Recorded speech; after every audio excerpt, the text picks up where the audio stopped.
come in here and go ahead and mix this up, just because I know it destroys clothes if you do get on it. There is no saving it.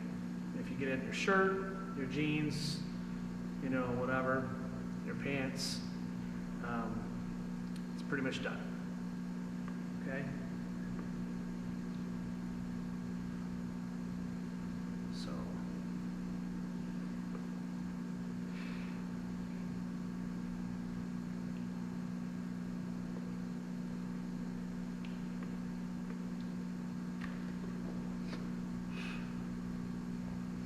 a little bit of lint.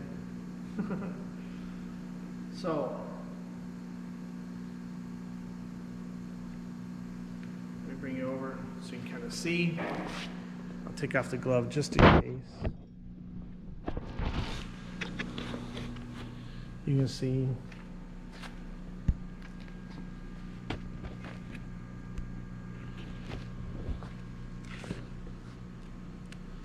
There is the epoxy.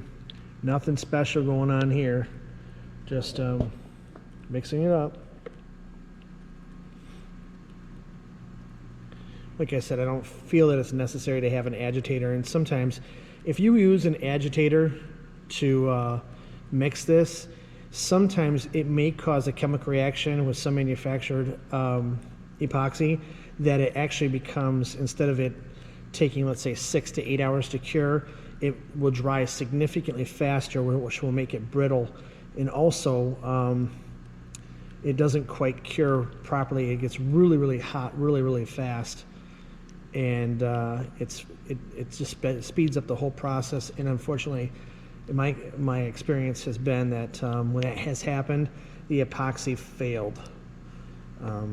So that's why I do not use an agitator. Now, I imagine some manufactured epoxies go for it, but just the one that we typically use here in the shop, that'll become a problem. Also, we're not paying nearly as much per gallon as some of these other manufacturers charge. I know that there's one manufacturer of a fantastic epoxy resin that's used for the marine industry here in Michigan, that's sold up in Bay City. I'm not going to mention their name, but they are a very, very good product.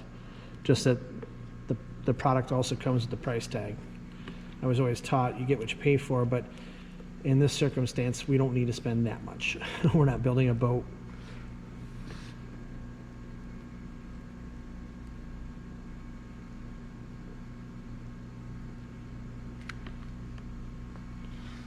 Okay, so I feel that we've had a chance to go ahead and mix that up pretty thoroughly, right? I'm going to go ahead and plug in my heat gun.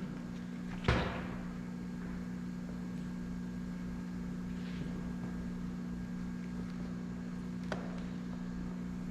going to go ahead and place my heat gun here.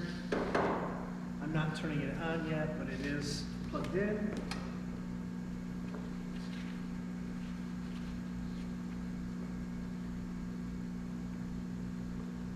Mix this up a little bit more. Okay. So here's the last coat of the black epoxy. And like I was saying before, this will level out.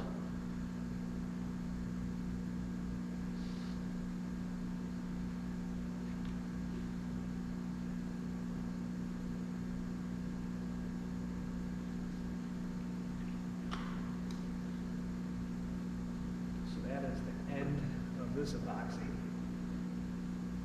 Just get this out of the way.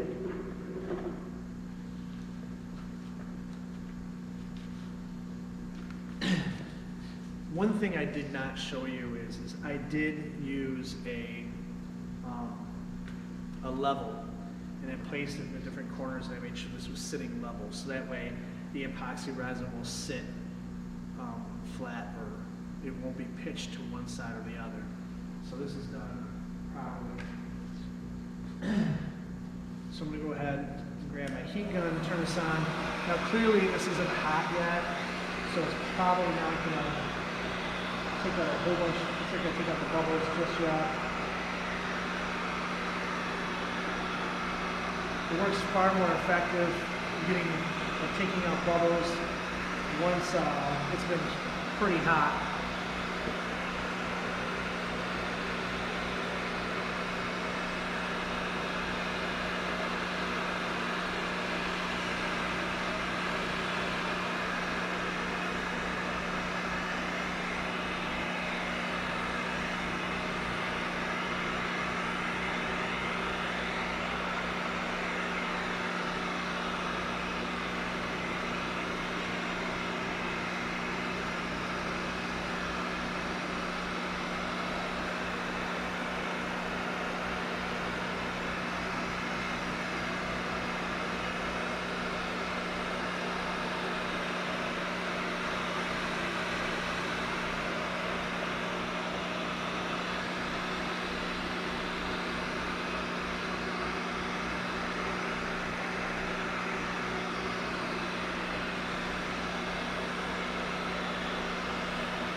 The gun's pretty hot. I'm gonna bring you over so you take a look at it.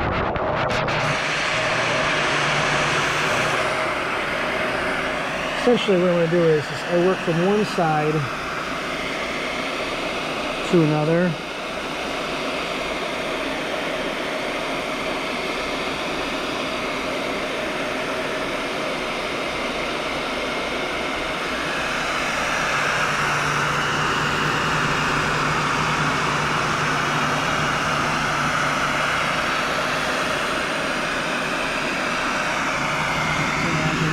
All the bubbles.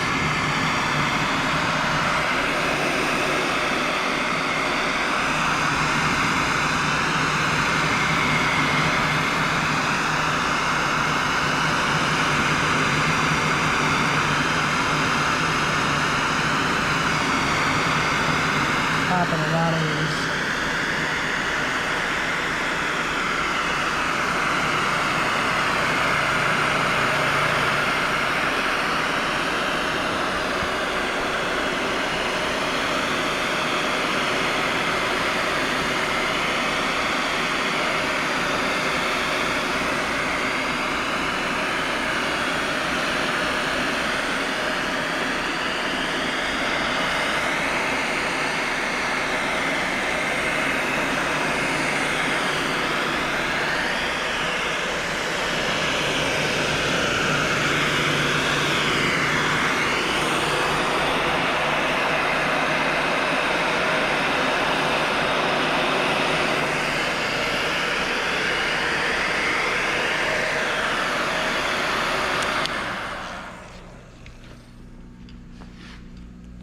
So I'm going to let that sit on the concrete, the heat gun, and then in 20 minutes I'm going to go back through here.